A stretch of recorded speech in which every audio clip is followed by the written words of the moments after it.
大家好，我哋又見面啦。呢期我哋一齊同阿林總嚟到西區我哋一個比較筍嘅盤，一個天悅灣有一個精裝房，大概100方左右嘅3房嘅。我哋今日咧就同大家過嚟一齊睇睇我哋改造好嘅，好嘛？好。佢呢度呢，佢係即係我哋喺樓下，我哋以前改咗一套啦。不過呢套佢同佢嗰個風格係有啲唔一樣啦。咩嘢？咁我哋從嗰個門口開始入嗰邊開始睇睇。咁你而家睇到佢呢個呢，佢係你睇下嗰個地面啊，全部我哋換咗個地面啦。即係原先都係木地板定係地磚嚟嘅？唔係，佢以前係地磚，不過我而家喺地磚嘅上邊重新鋪咗個 SPC 嗰個地板。明白。呢啲地板係全屋通鋪呢個地板。係啊，即係佢比較中意嘅呢種比較即係溫馨啲木色嘅，所以呢只能夠如果拆咗呢個磚嘅話，做嗰個成本係比較高啦。明白。所以呢，我喺呢個地面嘅重新鋪一個，即係成本係低好多啦。直接去面頭鋪就都唔使打地啊、平鋪啊之類咁就 OK。係啊，咁佢入嚟啦，佢以前呢個位置冇鞋櫃啊，不過我哋而家幫佢加咗個鞋櫃啦。加咗鞋櫃，即係同埋呢啲。都係幫佢裝咗個插蘇啦，呢啲上下都有嗰個收納上下都有收納呢個。不過係冇辦法啦，佢呢個係比較淺啲，空間比較有限。有限啦。咁你行過呢個位置咧，你睇下呢個上邊係咪佢嗰個電箱嗰個位置係咪啊？係。咁我而家買咗個電箱畫。電箱畫佢有可以睇有時間睇啊，同埋有啲可以睇下幾多溫度啊嗰啲，全部呢度可以睇得到啊。係嘛？咁呢個打開呢個入邊個電箱。呢個總電箱喺度。係啦。頭先我唔知道入嚟只係以為係一幅畫添，係個裝飾畫。呢個係電箱畫。咁你睇呢個牆身，我哋全部係貼咗個牆布。貼咗牆布睇上去係比較溫馨。比較溫馨。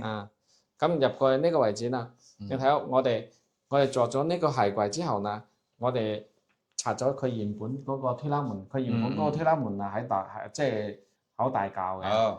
但係呢，我覺得唔好用啦，我哋而家做咗牆板即係改成一個暗藏式嗰個門，因為呢個中島係佢自己買嘅，呢個中島佢冇做呢個中島，買咗個中島現成嘅中島。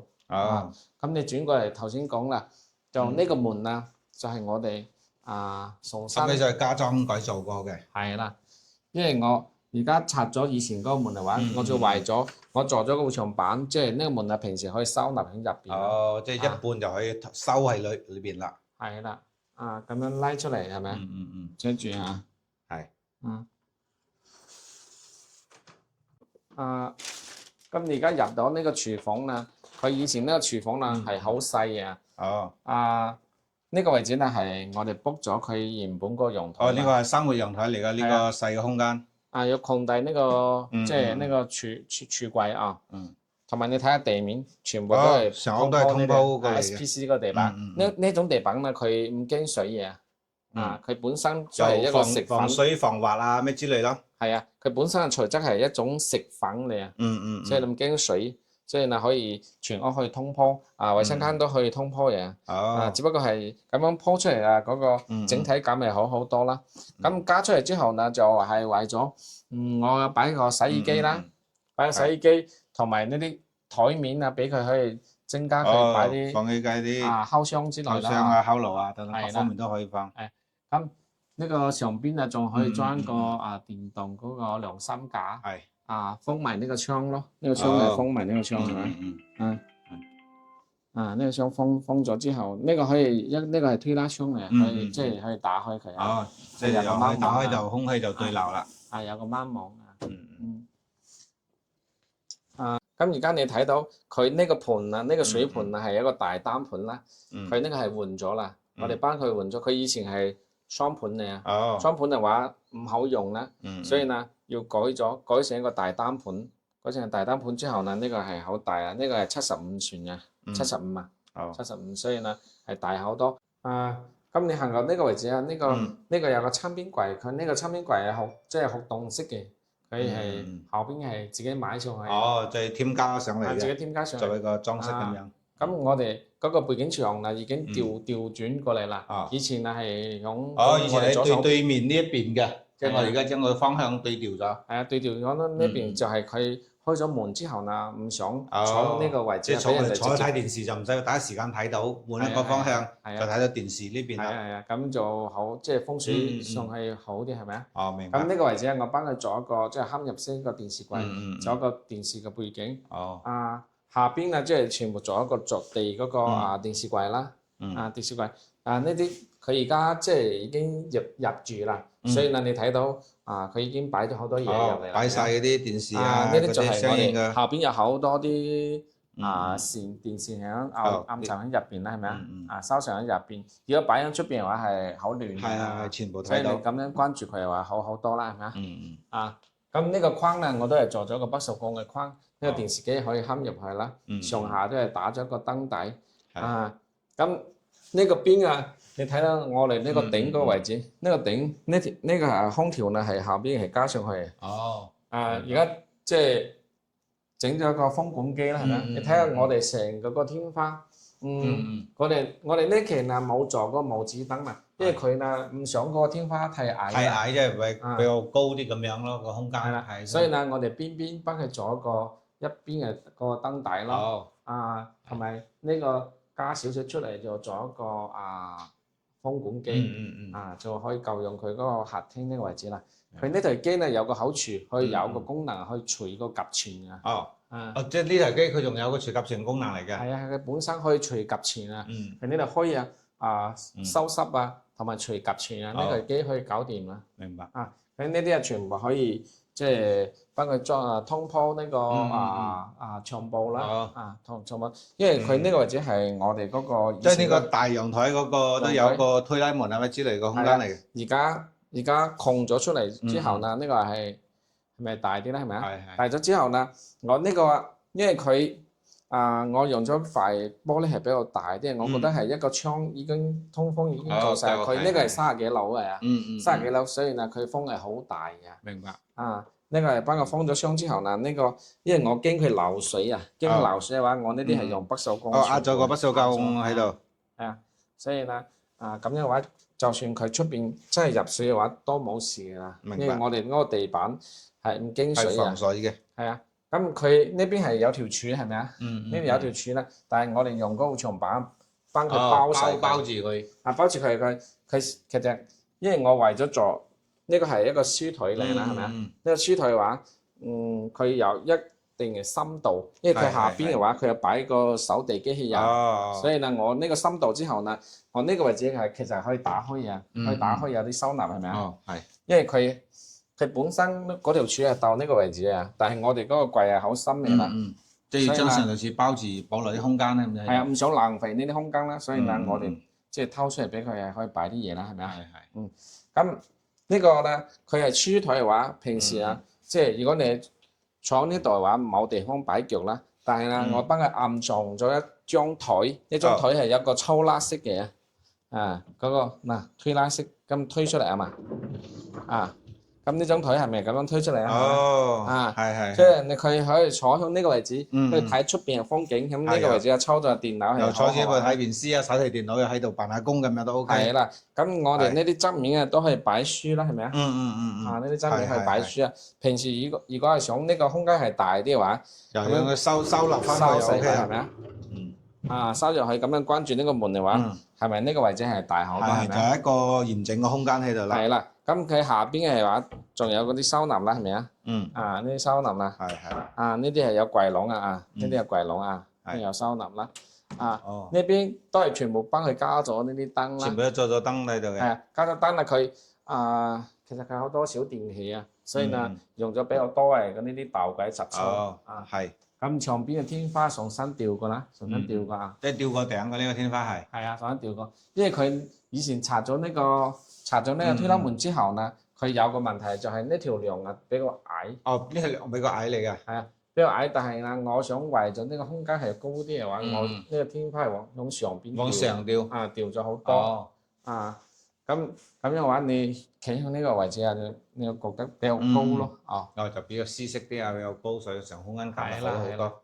咁你行過呢邊都係佢全屋都係牆布啦，係咪呢啲牆布係好柔嘅床鋪係好處嘅話，因為佢係高層嘅啊，高層嘅話，有啲人係驚嗰個係有水氣係咪啊？哦，但係30幾樓絕對冇問題啦。冇問題。我哋嗰個底面啊，都係油咗個防水啊。即係好似而家廣東呢啲回南天啊之類嘅話咧，佢就有啲防潮啊、防霉啊呢種。一般都冇問題嘅。只有你唔開窗就則可以啦。係。因為佢空調呢有收濕功能。到時即係回南天時候開個冷氣抽濕就 OK 啦。係啊。咁你睇到我哋呢個頂啊，呢啲邊邊都係重新做嘅啦，係咪啊？呢啲邊邊重新掉咗之後呢，佢會凸咗大概少少，即係大概5公分左右出嚟啦，為咗做一圈嗰個燈底係咪啊？係。咁而家行入嚟呢間係我哋紙行房啦。我哋你睇下地面係一樣係咪啊？成屋都係通鋪呢個嚟嘅。我哋通鋪之後呢，我哋呢個門啊，有計呢個門嗰個，因為佢唔夠高啦，係咪啊？係。我有計1公分之後呢，先可以鋪呢個地板。先推個門數先靈活啊嘛，如果唔係佢會個高度又同個門持平又推唔到。刮到呢個底啊，係唔夠高係咪啊？所以我哋就隔咗，即係蓋咗呢個門，即係就可以計咗1公分。通鋪。咁入嚟之後呢，我哋做咗個步入式嗰個衣櫃啦。呢個衣櫃係全部係嗰個收納嘅啦，但係我哋有分3個段，即係為主，即係出邊呢個係呢個空間啊，就係俾佢擺篋嘅啊。呢一格就，因為佢一入門就可以直接擺篋擺喺呢個位置啦。上邊呢啲係都係掛衫區咯。上邊呢啲係掛衫區，因為我哋呢期你睇到我哋所有拉手響呢個位置係咪啊？都係做個深槽咁樣嘅。係啊，做呢個嚟即係。咁樣嘅話，你下邊用呢個位置，上邊咁樣拉啦，係咪啊？係上下通用呢個空間。係啊，睇到我哋呢個唔使加呢隻氣啦。因為佢比較短啦，係咪啊？如果你比較高嘅話，有啲板係咪要加呢隻氣？會變形啊，所以佢先可以。係啊，所以加呢隻氣有個好處嘅話，加呢隻氣雖然佢可以控制呢個門板唔變形，但係佢有個問題就係時間長話，呢個邊會爆出嚟。要爆出嚟，所以時間長嘅話，呢個咧就係會甩出嚟。明白。所以呢，有啲即係你設計嘅話，如果可以一門豆頂嘅話，就唔使免咗個拉直氣。係啊，不過我哋而家有一種板唔使嘅啦，而家有一種新嘅板，我哋下一期會用到嗰個板，就係所有嘅櫃門，即係一門豆頂唔使拉直氣。全部唔使拉直氣。係，因為佢嗰個板嘅質量其實係好多嘅。好。呢啲係。下邊都係櫃籠啦、收納啦，上邊係掛衫區啦，所以呢個房個收納空間非常之多。係啊，呢啲櫃籠係好大㗎啦。咁你而家睇到，因為嗰個業主咧已經入住啦，所以咧已經買咗好多嘢擺啊，佢已經擺咗嗰啲被啊，已經擺上去好多收納已經擺上去啦。咁呢個櫃咧就係我哋入邊嗰個主人房嗰個衣櫃。係啦。咁佢又想整種梳妝台，咁梳妝台嘅話，其實呢個位置呢，整咗梳妝台之後呢，其實仲好大係咪啊？因為一般做梳妝台嘅話，你台面一定要大先夠俾佢夠擺佢啲化妝品嗰啲係咪啊？如果唔夠大嘅話，你擺唔到即係幾件嘢就即係冇地方操作啦。咁我哋呢就利用呢個空間幫佢轉個即係做一個轉局位，咁你呢個位置唔夠位，下邊即係轉過左手邊呢個位置仲大把位。仲有個空間。係啦，咁呢個後邊啊，其實係做個床頭背板嘅，但係呢佢買嗰個床啊，其實係太高啦。咁樣就有啲遮住我嗰個床頭板。即係高過於我哋床頭櫃呢個背板啦。係啊，所以你買嗰啲軟裝之前啊，一定要同我哋溝通下呢個即係要買幾大啊、幾高啊、啲床嘅空間啊。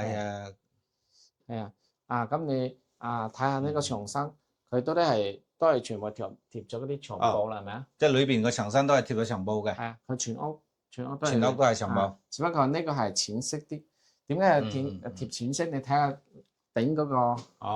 你睇到呢個頂有咩唔一樣？佢呢度係一個投影機嚟。投影儀嚟嘅。係啊，咁而家佢為咗呢個投影啊，佢呢個牆布要揀淺色少少啦，係咪啊？你睇下呢個係咪係投影出嚟啦？冇錯。不過而家仲未調啦，係咪啊？仲未調。投出嚟可以呢個即係坐喺床入面可以睇電視，好似投影咁睇電視啊，睇電影啊得啦，係咪啊？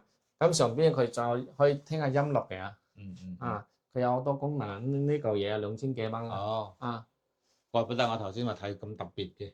係啊，佢呢可以即係WiFi 可以連接佢，可以或者手機可以投屏投上去，可以投呢個位可以睇得嘅，咁好方便啦，係咪啊？係啊，咁佢呢間房係佢仔嘅房，但係佢原本呢個房係好窄嘅空間比較窄嘅。係啊，但係我哋啦為咗想呢個寫字台又大啲係咪啊？所以呢我哋又偷咗呢個飄窗呢個位。即係飄窗。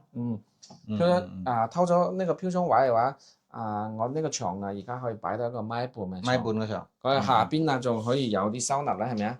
下邊可以整個大嘅櫃籠去收納佢係咪啊？係。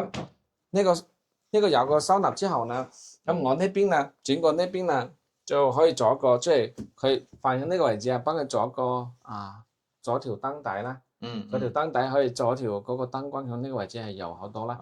呢個係揀咗一個類似嗰個藝術漆嗰個塗料啊。嗰個牆布嚟牆布。即係仿嗰個藝術漆嗰種牆布。你睇下佢嗰個質感係同嗰個藝術漆係一模一樣嘅，係咪啊？睇就比較光亮啊，或者有嗰種粗感啊之類嘅。係啊，佢呢個房係梗係有啲少少特別啦，係咪啊？咁你過嚟呢邊係咪頭先講咗係佢為咗嗰個要大嘅嗰個寫字台，係咪而家呢個台係咪好大啊？係咪啊？係。佢呢間房差唔多只有係9平方700應該平方左右啦，但係出嚟嗰個效果係好大啦。係。呢個上邊可以做一個吊櫃俾佢收納啦、疊區啦。咁呢邊即係做一個掛區啦。佢都係用咗佢所全屋嘅衣櫃都係用一個分段式嘅嗰個設計。咁樣嘅話，你唔使裝拉手，又可以慳啲錢，係咪啊？又唔可以裝拉直器，係咪啊？因為你裝拉直器，佢一條係幾十蚊一條嘅。係。咁樣嘅話，你可以慳好多錢啦。即係以最低嘅成本嚟做最好。係啊，如果你慳咗個拉直器係咁樣嘅，1條2條3條4條，咁呢個拉直器有幾百蚊啦。冇錯。咁你仲有加埋個拉手。係。咁佢錢係話一個衣櫃話多咗幾百蚊。係啊，咁你幾個衣櫃係話幾千蚊出嚟啦。冇錯。所以呢，你想慳就係咁樣從呢個設計入邊幫佢慳呢啲錢出嚟啦，係咪啊？因為咁樣嘅話，我覺得都係非常好睇啊。又冇刮手，係咪啊？今日仲好方便添，因為本身佢唔係好大。係啊，佢出嚟嗰個效果啊，整體感都係非常 OK 啦，係咪啊？呢間房呢係佢嘅裸衣房。裸衣房，所以我哋揀咗個床鋪呢，就又唔一樣。佢呢個係紋理同頭先佢仔個房嘅紋理係完全唔一樣嘅。咁我哋呢個位置呢，佢呢間房仲窄過佢頭先嗰間房，因為佢少咗個飄窗，係咪啊？冇錯冇錯。頭先嗰邊有多咗個飄窗嘅話，你可以即係偷少少放去嗰個持平嗰個空間。係啦，如果係咁呢個咁樣細嘅空間入邊，如果你仲有擺一張床嘅話，佢入嚟嘅話就冇咩空間用啦。所以呢間房呢，我哋幫佢做一個隱形式嗰個。即係上翻嗰個牀啦，係咪啊？咁我哋暗牆喺呢個位置，你睇響而家睇到係咪成排嘅衣櫃啊？係屬於衣櫃咁樣。其實呢個係一張床嘅，係咪啊？咁拉出嚟啊！我就話點解呢個衣櫃有個拉手？咁樣就可以自動慢慢就可以我可以企走佢自動係咁樣落嚟啦，係咪啊？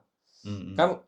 打開之後呢，我哋後邊其實都有收納功能嘅呢啲有收納功能呢有收納功能，後邊有收納功能，同埋上邊都有收納功能，係咪啊？嗰個頂嗰度全部都係一個吊櫃啦，係咪啊？係。如果即係我哋，因為佢女唔係經常即係翻嚟呢度住啊，所以呢，佢呢間房佢仲有一個只要係如果係想即係打下麻雀咩就可以喺呢間房入邊。即係收埋呢個床，明白？又可以做個麻雀房咁嚟休閒呢個地方。係啦，咁樣只能夠呢個床就唔可以擺成。如果係擺呢張床擺喺呢個位置係佔咗大把嘅地方，係咪啊？咁樣我哋要打麻雀啦，咁樣我哋又收翻就呢個直接收床啦係咪上去得啦。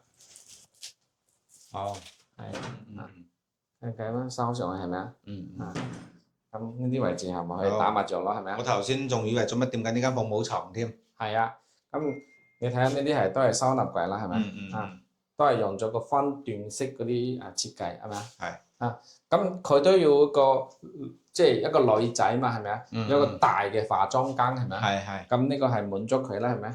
嗯呢個化妝間有一個即係加埋呢個入邊又大概有一米8左右啦，係咪啊？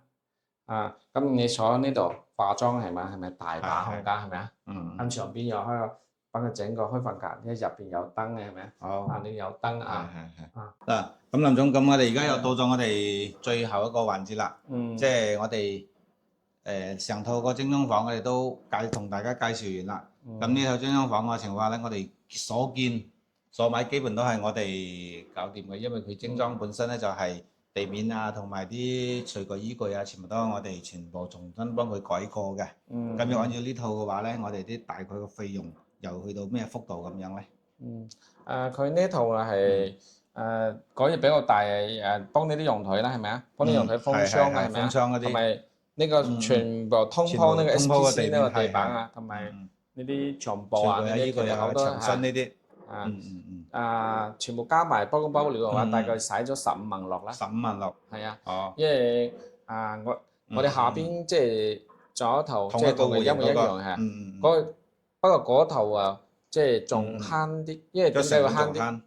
因為佢嗰頭嘅話，佢即係佢房間入邊嗰啲衣櫃啊、床啊，係開發商送俾佢哋啊。哦，即係原先佢係冇改到嘅。係啊。即係我哋呢套好多全部都係有，全部幾乎都係改過㗎啦。呢啲係我哋要後邊佢以前冇送啦，我哋有加上去啦。所以呢，佢嘅費用係貴，相對嚟講會高好多。即係高2萬幾啦。咁都 OK 啊，2萬蚊就比較實惠一個價錢喺度啦。所以呢，佢成個我都覺得係比較抵嘅啦，因為佢天花都做得好多啦，係咪？你天花、牆身我哋全部都做咗嘅，我哋都同大家介紹咗啦。咁價錢呢方面啊，林總都同大家已經分享咗。係啊。即係到時候大家我哋啲粉絲啊，或者係各個方嘅業主啊，睇到相關嘅視頻都好，覺得啱嘅。